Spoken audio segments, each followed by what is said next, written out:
To the horror page.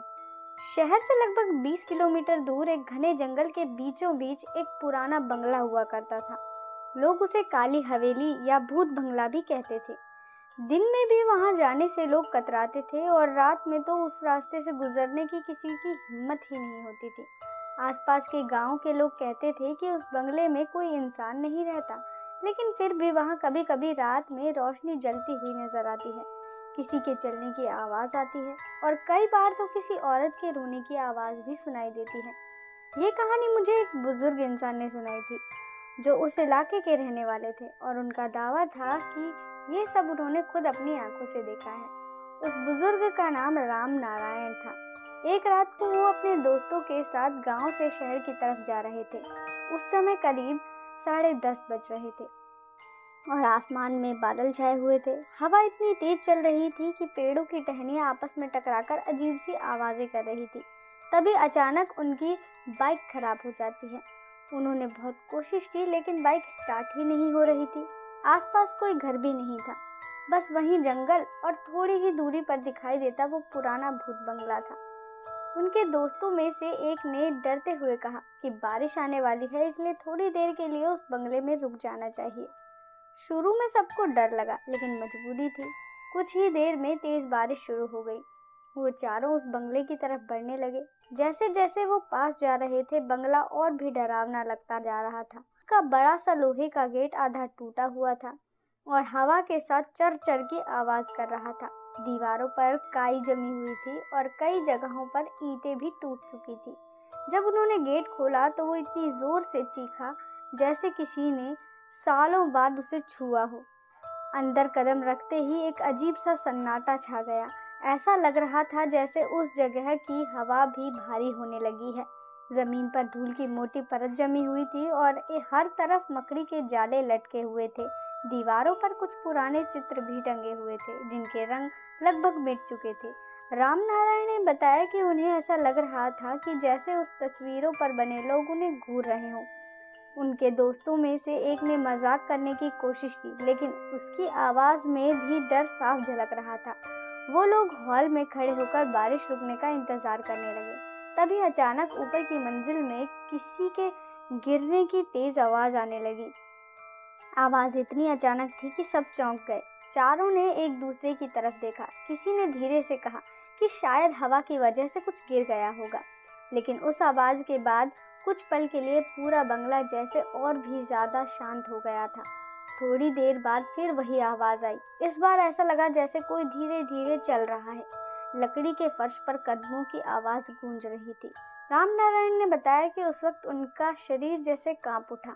उनके दोस्तों में से एक ने कहा कि ऊपर जाकर देखना चाहिए, क्योंकि अगर सच में कोई आदमी वहां पर हुआ तो शायद कोई मदद मिल जाए।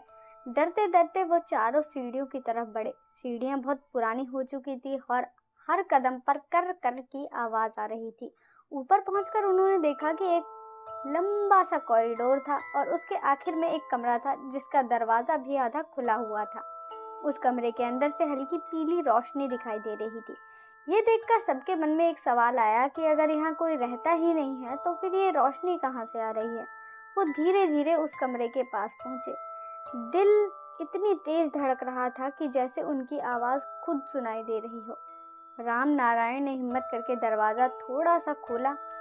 अंदर जो नजारा था वो बहुत अजीब था। कमरे के बीच में एक पुरानी लकड़ी की कुर्सी रखी हुई थी।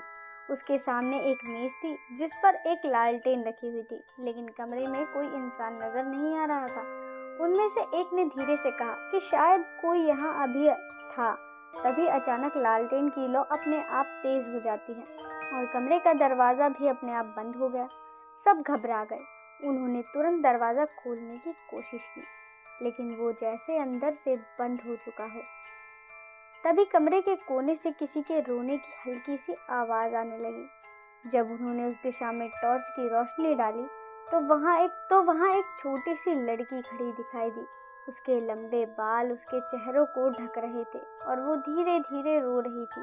उस लड़की को देखकर सब हैरान थे, क्योंकि वो अचानक वहां कैसे आ गई थी। राम नारायण ने डरते हुए पूछा कि वो कौन है और यहाँ क्या कर रही है, लेकिन लड़की ने कोई जवाब नहीं दिया। वो बस धीरे धीरे सिर उठाने लगी। जैसे ही उसके चेहरे पर रोशनी पड़ी, चारों के पैरों तले जमीन खिसक गई। उसकी आंखें पूरी तरह से काली थी और उसके चेहरे पर एक अजीब सी मुस्कान। अचानक कमरे की सारी खिड़कियां अपने आप जोर जोर से बंद होने लगी। हवा तेज चलने लगी और लालटेन की लौ बुझ गई। अब पूरा कमरा अंधेरे में डूब चुका था। उसी अंधेरे में किसी के जोर जोर से हंसने की आवाज गूंज रही थी। राम नारायण और उनके दोस्त अब पूरी तरह से डर चुके थे। उन्होंने किसी तरह दरवाजा खोला और भागते हुए सीढ़ियों से नीचे उतरने लगे, लेकिन उन्हें ऐसा लग रहा था जैसे कोई उनका पीछा कर रहा है। कदमों की आवाज साफ सुनाई दे रही थी, लेकिन पीछे मुड़कर देखने की किसी की हिम्मत नहीं थी। वो जैसे जैसे नीचे पहुंचे और दरवाजे की तरफ भागे, इस बार दरवाजा खुल गया और वो चारों बिना पीछे देखे बंगले से बाहर निकलकर सड़क की तरफ भागने लगे। जब वो थोड़ी दूर जाकर रुके, तब जाकर उन्होंने राहत की सांस ली। लेकिन कहानी का सबसे डरावना हिस्सा अभी बाकी था।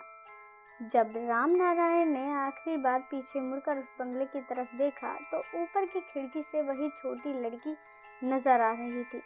वो उन्हें देख रही थी और धीरे धीरे हाथ हिला रही थी। कुछ दिनों बाद राम नारायण ने उस बंगले के बारे में पता लगाया। तब जाकर उन्हें पता चला कि करीब 50 साल पहले उस बंगले में रहने वाले परिवार की एक छोटी सी बेटी की रहस्यमय तरीके से मौत हो गई थी। उसके बाद से उस घर में अजीब अजीब घटनाएं होने लगी और आखिरकार वो परिवार उस बंगले को छोड़कर कहीं और चला गया था। गांव के लोग आज भी कहते हैं कि उस लड़की की आत्मा उस बंगले में भटकती रहती है। कई लोगों ने रात में वहां रोशनी देखी है, किसी के रोने की आवाज सुनी है और कुछ लोगों ने तो उस लड़की को खिड़की में खड़े हुए भी देखा है। राम नारायण ने उस दिन के बाद कभी उस रास्ते से जाने की हिम्मत नहीं की।